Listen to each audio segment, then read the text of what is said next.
কিয়ামতের ওই কঠিন ময়দানে 7 শ্রেণীর ব্যক্তিকে রব্বুল আলামিন তার আরশের নিচে ছায়া দিবেন। তার মধ্যে প্রথম শ্রেণীর ব্যক্তি হলো ইমামুন আদিল, যে ইনসাফের সাথে বিচার করে, যে জাস্টিস সমাজে সার্ভ করে, যে সুশাসন নিশ্চিত করে, ওই ইমামুন আদিল। আদিল শব্দটা বুঝছেন না? ইন্নাল্লাহা ইয়া'মুরু বিল আদল, পাইছেন? আদিল। 7 শ্রেণীর ব্যক্তিকে আল্লাহ তাআলা সুশীতল আরশের নিচে ছায়া দিবেন, যেদিন তার দেয়া ছায়া ছাড়া কোনো ছায়া থাকবে না।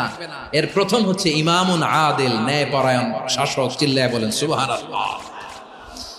আবার বিশ্বনবী বললেন, ইন্নাল মুকসিতিনা ইনদাল্লাহি আলা মানাবিরা মিন নূর আন ইয়ামিনির রহমান। কিয়ামতের দিন যারা ন্যায় পরায়ণ হিসেবে আল্লাহর সামনে দাঁড়াবে, কিয়ামতের দিন রব্বুল আলামিন তার আরশের ডান দিকে ওই ন্যায় পরায়ণ লোকদের জন্য আরশের ডান দিকে একটা নূরের